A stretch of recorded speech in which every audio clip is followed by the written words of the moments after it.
The next question I'm going to answer is one that I actually try to dodge a lot of the times when you guys ask me. I feel that I owe you guys an answer. Good morning. It is 4:36. The kids are still sleeping. Justin's still sleeping. Everybody's still sleeping. I'm going to go to the gym and work out with my trainer from 5 to 6 a.m. The reason why I work out first thing in the morning is because I'm fasting, everyone's sleeping, and no one can bug me or take me away from that hour-long workout that I do. That's just something that is really, really important to me. So the babies are sleeping, but if they find out that I'm leaving, then they wake up and then I can't get my workout in. Picking up my bag, trying to be as quiet as I can. I don't know how most people feel about working out, but it's just my happy place. I get so excited. I just think that that's the key to youthfulness and longevity, and that's something that I will not sacrifice. Okay, so it's obviously still dark outside. It's 4:40 in the morning. Even though it's still dark outside, I still wear my sunscreen, because by the time I leave the gym, it's gonna be light outside.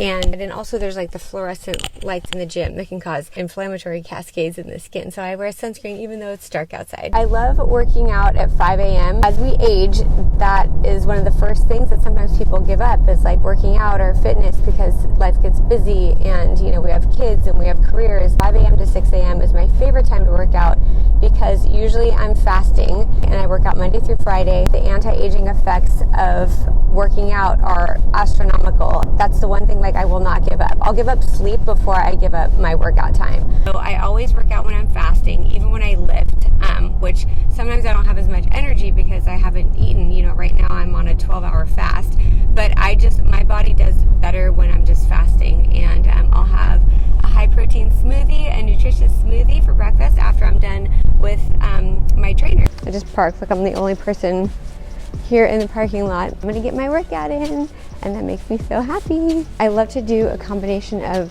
weightlifting and cardio. I do spin, bar Pilates, I lift, I do HIIT, I change it up all the time. It's important to do a change up of your workout routine to kind of shock the system and keep your body guessing. I have sunscreen on and I did kind of a minimal skin routine. Here we go. Yay, Casey, look! This is my amazing trainer, Casey. He's been training me for almost 5 years now. Correct. Yeah, are you ready to kick my booty? Let's hit it. So can you tell us why it's so important to maintain muscle mass as we get older, especially for women? We need to keep on the lean muscle mass to naturally burn more calories throughout the day. Yes. You want to take the body fat off, keep the lean muscle on. Yes, you ready? Let's hit it.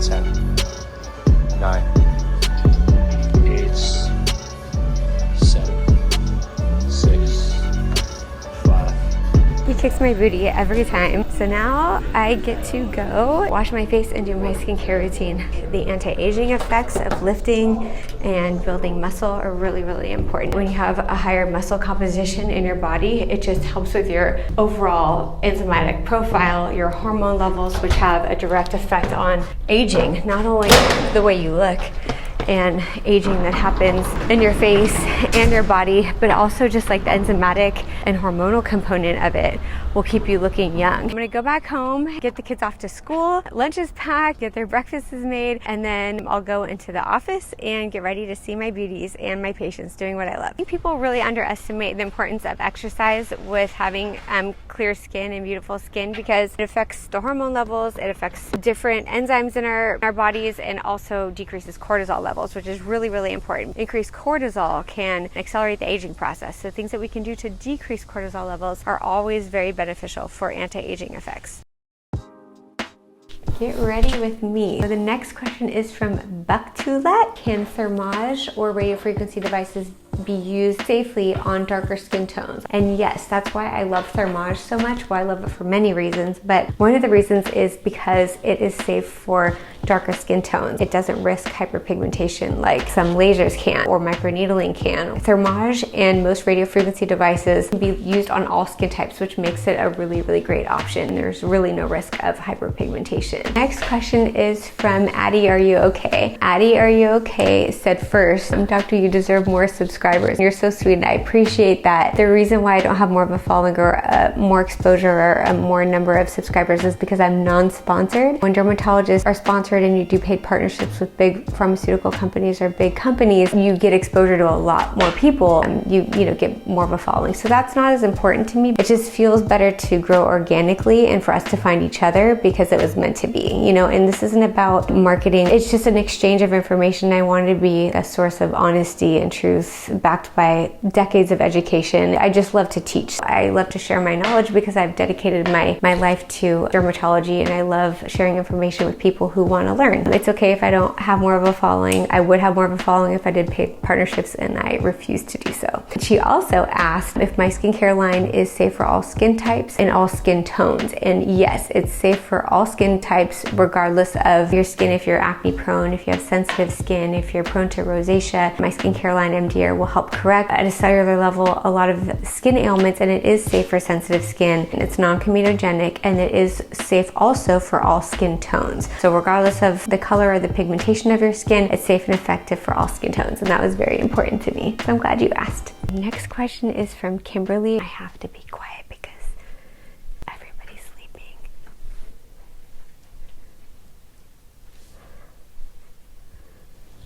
The only time I can get any work done is when everybody's sleeping. So Kimberly asked how you avoid fat loss when talking about energy-based devices, and do energy-based devices cause fat loss? They're not fully... My light just went out. So Kimberly asked how we can avoid fat loss when using radiofrequency devices, and is that a phenomenon that truly happens? I did a whole video on radiofrequency and the potential for fat loss or volume loss. If you want to refer to that video, I answer this question in detail. But the short answer is there's two reasons why you can get fat loss when using radiofrequency devices like Thermage. The first is usually it's operator dependent. If somebody isn't highly trained or highly skilled in using these devices and really doesn't understand the physics behind energy-based devices, how to heat stack, how to place the vectors, and the temperature windows that you need to get into achieve collagen stimulation versus fat loss territory, you want to stay out of that temperature region, and there's ways to do that. You can't compare the results of an extender who had a crash course in how to do Thermage compared to someone who really intensely studied it for 15 or so years. Also, the problem is a lot of med spas will cut corners by buying refurbished lasers. So a brand new platform for a laser or an energy-based device could be anywhere from a couple $100,000s, like $200,000, $300,000, or if you get it from a third-party laser broker. And just to show you guys the behind the scenes of what happens, I get approached by laser brokers who want to buy my devices off me all the time. I never even deal with them. I only buy my platforms and my lasers and energy-based devices directly from the company. And most fellowship trained cosmetic laser specialists do. I don't know anybody who would buy a refurbished one. Med spas can do it all the time because they're trying to cut corners and trying to lower overhead, but with that comes an increased risk of melting fat and achieving temperatures that are too high. The latest FLX platform by Thermage, which is by the company Solta, which I'm not in a paid partnership with, I just really love their devices, only gives you the newest platform, and those machines turn off when it gets too hot to get to fat melting temperatures. So when you mix an older platform with swapped out parts with an old device that's refurbished, that's maybe from 15 years ago, and you combine it with an extender who has no idea what he or she is doing, then you can get fat loss. But that should never happen. And again, in my 15 years of practice, I've never experienced that. So that's the somewhat short answer. But if you want more in depth, refer to my other video. Morning hustle, trying to get my kids off to school. I have her backpack on for her. You ready? Come on. Aww. Matcha every morning. Can you hit stop?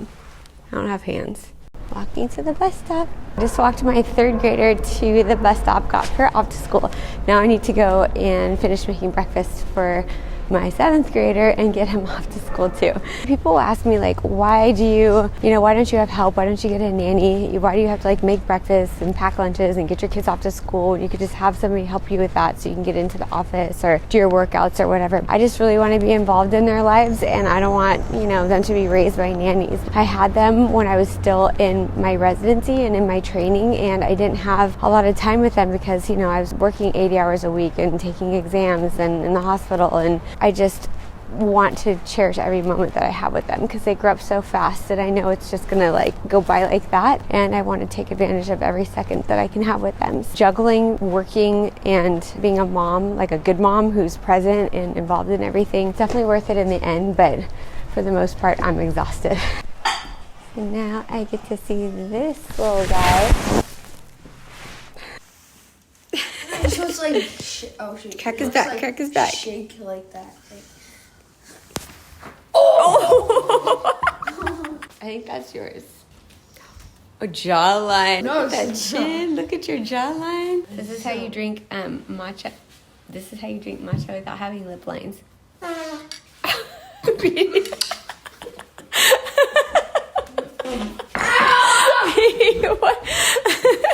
Drinking matcha without lip lines.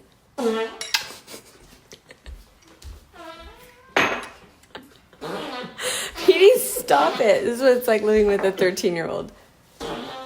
Let's make sure my son is getting ready for school. So this kid just showed me his grades. He has straight A's, and he got first place in a surf competition just last weekend. So I'm a proud mom. He is just the little light of my life. Are you ready, bud? Okay, so on my way to work, and because I didn't have time to make my own smoothie this morning, I'm just stopping in at my favorite smoothie place. It's called Jan's, and I get an oats, nuts, and berries smoothie that's been approved by a trainer, and it just has blueberries and plant-based protein powder, and I think it has almond milk and almond butter in it, and I think in a few other antioxidants. I think it has acai and some other goodies as well. So here to pick that up. Okay, so pick this up and go out of here. So this is it. This is my favorite smoothie, oats, nuts, and berries. Off to work, guys. Let's go. Getting to the office. I have to lock my car. There we go. Okay, and I'm bringing a smoothie for my amazing laser nurse, Stephanie, because I know she loves these smoothies.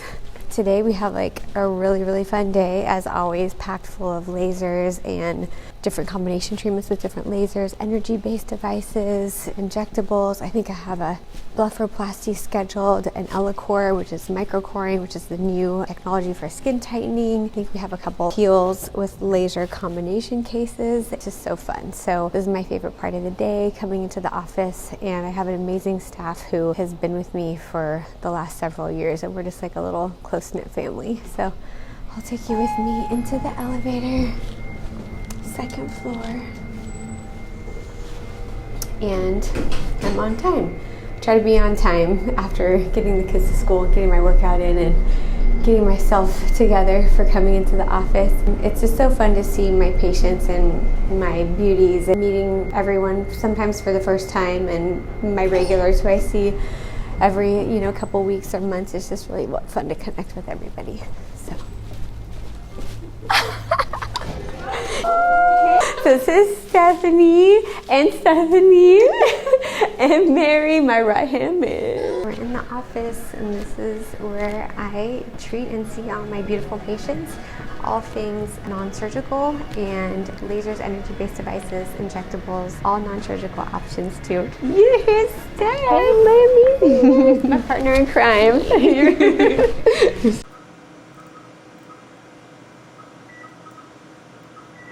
I'm gonna go see my last patient of the day, which is actually one of my good friends. So cute. So Brianna is gonna be getting a Fraxel today for her beautiful skin on her face, neck, and chest.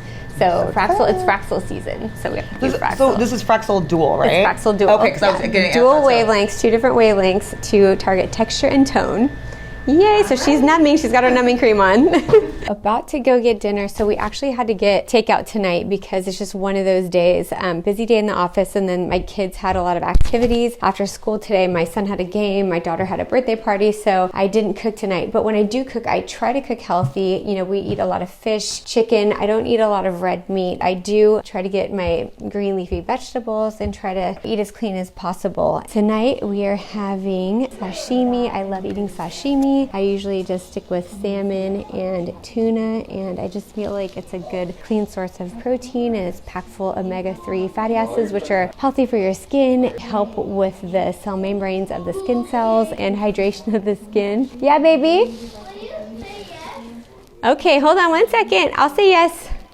So they're there watching the game, and I'm just kind of catching up and eating a little late dinner. Usually I try not to eat after 5 or maybe like 5:30 at the latest. My trainer recommends that I eat before that time because, you know, your body's just relaxing and resting and you don't want to have a big meal before going to bed. So I try to eat early. I try to keep it light, and I do feel that food is fuel and you are what you eat, and I'm always mindful of eating skin smart foods and skin food and food that's going to be healthy for not only overall health but your skin as well.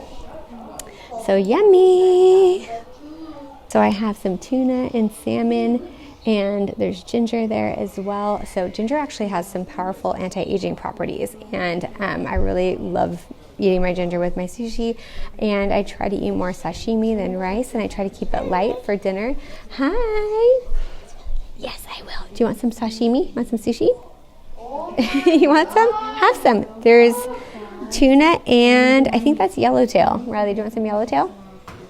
Yeah? Okay. The next question I'm going to answer is the one that I actually try to dodge a lot of the times when you guys ask me, and I feel that I owe you guys an answer. A lot of people ask why I don't have growth factors or exosomes or stem cells in my skincare products. And I'm just going to be honest, because there's no other way to be, and this whole channel is about being transparent and sharing information. So I am a Mohs micrographic skin cancer surgeon by training. I've also done a laser fellowship, aesthetics training, and, you know, board certified dermatologist. You're a product of your education, and I'm a firm believer in that. And maybe what sets me apart from other skin influencers or dermatologists or non-dermatologists who portray themselves as dermatologists is just an extensive amount of education in this field. Part of my education was doing Mohs micrographic skin cancer surgery. It's also referred to as skin oncology surgery or oncologic surgery. And when we remove skin cancers from patients and we do the intakes for the patients, we would always have to make sure that we stopped all growth factors, any exposures to stem cells. Exosomes weren't really trending at that time, but they were in the early stages of it, so we had to make sure that they weren't being exposed to exosomes. So any patient who was coming in for surgery for a squamous cell carcinoma on the face, we would have to stop their TNS, we'd have to stop the ZO plant-based growth factor serum. So things like that make me who I am today. And so knowing what I know, and the part of my training that led me to be a skin cancer surgeon,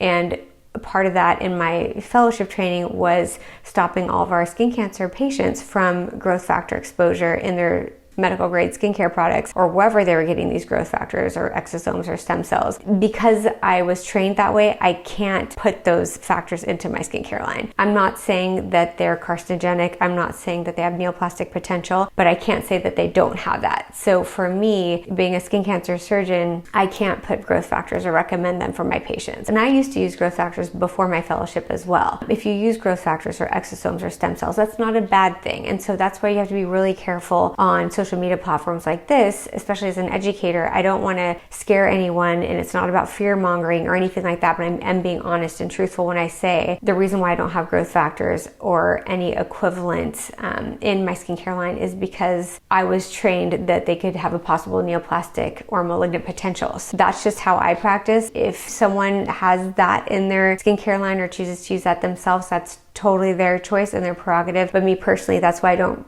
usually recommend it for my patients. If I have a patient who's on it and they haven't had a history of skin cancer or neoplastic activity, I don't stop it, but that's why I'm not a huge proponent of it. I think peptides are a lot more elegant. I think they're a lot more scientific. They're more targeted, and they don't come with that risk of potential neoplastic or malignant potential. To answer your question, that's it. And I usually try to dodge that question because I don't want it to cause any fear or to say anything negative or bad about a product that maybe one of you guys are using that you like.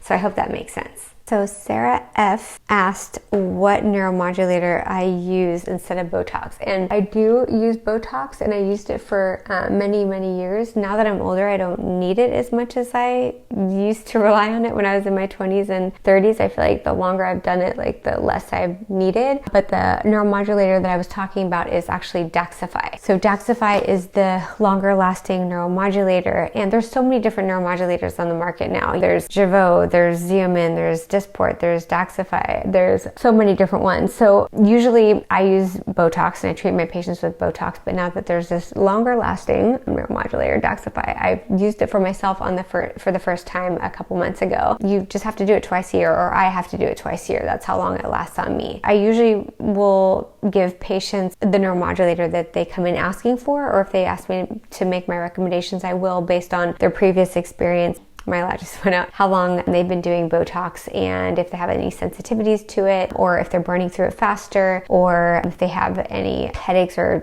flu-like symptoms, which is very rare. It's like less than 2% of people will have that, but then I'll give them Xeomin. So if they want longer lasting, I usually use Daxxify. If they're resistant or they have side effects, I usually use Xeomin because it has less additives in it. But if they come in just asking my opinion, I usually just start with Botox because that's the tried and true. Next question was from Stewardess. Stewardess asked how often I do Emsculpt. For those of you who don't know, Emsculpt is a device that helps build muscle and increase muscle growth and muscle tone. So I use it pretty regularly on my glutes and my abs, but I also work out 5 days a week and I lift and I have a trainer. But by doing Emsculpt, it really just gives you supra maximum contraction of the muscle. And when you work out, say you're doing sit-ups or crunches, for example, you're not recruiting your full capability and potential of all the muscles. When you do Emsculpt, it kind of wakes up all of your muscle fibers and allows you to recruit the entire muscle group. So when you do your workouts, you're stronger and more effective. And I've noticed that for myself. So I do it on my abs, I do it on my booty, and usually to get the effect, you want to do 4 treatments within 2 weeks. And then you can do it once a month or once a quarter, depending on your results. And if you want like a little pep up, like for example, we just went to Cabo last week and I did it before my trip, just for a little extra boost, it really gives really beautiful results. And it's not a substitute for working out, but it kind of augments your workout results. It makes you have a better mind-body connection with your muscle groups. It makes your workouts more efficient, and then the results are bomb. Like, they look amazing. If I just did my workouts alone, I wouldn't have the abs or the booty that I do had I not have the Emsculpt. To answer your question, I personally do it once a month just to keep up my results. But when I go on a trip or a vacation, I'll squeeze in 2 sessions in a week before I go on the trip or before I go to an event or something. And Emsculpt is just high intensity focused electromagnetic radiation. So it's called high FEM technology, and it just used electromagnetic energy to help recruit all those muscle fibers. There's been a lot of research and data supporting it. It's well respected among my colleagues in dermatology and always talked about at academic meetings. There's a lot of literature behind it, and I'm a big proponent of Emsculpt. I'm obsessed. Lisa Nix2 asked me my thoughts on red light therapies. As with anything, I think red light has a lot of skin benefits, but it just depends on the device. If it's an at-home device or if it's a medical grade device, just be careful. There is a lot of research and scientific data backing up the benefits of red light therapy, not only for skin health, but also for overall musculoskeletal health, immune health, and several other health benefits. But you have to be careful because especially with some of the at-home devices, the red light can cause hyperpigmentation, brown spots, melasma, chloasma, and I see a lot of patients in my office who come to see me for treatment of hyperpigmentation that they have gotten from at-home devices, including red light therapy. Although it does have a lot of skin benefits, I believe that can be worth it. It can also cause hyperpigmentation, brown spots, and melasma. You don't want to be doing a treatment that's going to be maybe benefiting you in one way, but then causing a side effect like hyperpigmentation that you're going to have to go in to spend money and have lasers to reverse. This is a funny one. Kathy Burton asked, how do you manage to drink all that water at night with your bladder? I'd be up peeing all night. So that was a funny comment. I'm not going to lie. I drink a lot of water when I wake up in the morning. I try not to drink too much before I go to bed at night because same, I had 2 babies naturally without any anesthesia. I just drink most of my water when I wake up in the morning. I don't like guzzle 2 liters of water before I go to bed at night. Probably won't even post this. I want to say one more thing about the growth factor answer why I don't have growth factors in my products. When we pull our skin cancer patients off of growth factors, it may have possible, I use the word possible as a big word, possible malignant potential. It's also potential neoplastic potential. So that means non-skin cancer growths, milia, acrochordae, skin tags, angiofibromas, angiokeratomas, sebaceous hyperplasia, all those like annoying little lumps and bumps and papules that are not skin cancer, but they're these overgrowths of tissue or overgrowth of some type of cell, like sebocytes for sebaceous hyperplasia, or like angiofibromas, which is a neoplastic activity of blood vessels with overlying hyperkeratotic striatum corneum. I don't want to get too technical or scientific, but it's not just increasing a potential risk for skin cancer, but it's also increasing potential for these little bumps and lumps and growths on the skin that can prevent the skin from having a beautiful smooth texture. As we get older, we get these overproliferations of cells that give us these yucky growths and papules on our skin, and you don't want to put things on your skin that are going to potentially increase the frequency of those papules, whether it be sebaceous hyperplasia, skin tags, any non-cancerous skin growths in addition to potential skin cancer. So I hope that makes sense, and I hope I'm not scaring you guys, but I had to answer that question because a lot of you guys are asking me that question, and that's why I don't have growth factors in my skincare line. Peptides, in my opinion, are much better. Last question, Samantha Powell asked what company makes that infrared PEMF mat that I lay on at night to kind of decrease stress and increase relaxation. It's a PEMF mat that's infrared and it's heated and it's amazing and wonderful. It has amethyst crystals in it and infrared light, and when you lay on it, it's just really very relaxing, and I do it to kind of unwind. I'm about to do it right now before bed, and it's by higher dose. I would link it below, but I'm just non-sponsored and I just don't want to really promote like any brand or company, but I do really love that PEMF mat. For me, it really helps relax me before bed and helps decrease cortisol levels, which have amazing effects on the skin. Okay guys, so that's it for answering all your questions. Look at me taking off my eye bright masks. Oh my gosh, my eyes are so hydrated and smooth and tight after wearing these little guys for 15 to 20 minutes before bed. Oh my gosh, look at that. Under eye area is the first to show our age, you guys. You have to baby this area. Eye bright masks or any rejuvenating under eye masks you can get your hands on. These are the MDAiRE ones, but eye serums and not neglecting the under eye area. Even if you can't afford, or if it's not in your budget to get a good eye serum, just Vaseline or Aquaphor under the eyes. But if you want the best ECM eye serum by MDAiRE, for sure is the one that I use and the one that I swear by. But if it's not in your budget, just at least something like Aquaphor or Vaseline. Put some saran wrap with Aquaphor under your eyes if you know you're on a budget, but don't neglect that delicate infraorbital area. That's how I keep mine nice and smooth and tight in my late 40s. That's it. Thank you so much for watching, and I love this forum where I can get your questions and just answer them in like a vlog style. I love doing this because I feel like I'm just hanging out with you guys. So let me know if you like this type of content, or if you want a different type of content, or if you have any more questions, drop a comment in my comment section, because I see you, I hear you, and I can answer your questions in this format. That's a little bit easier. All right, you guys, take care. Thank you and have a good night.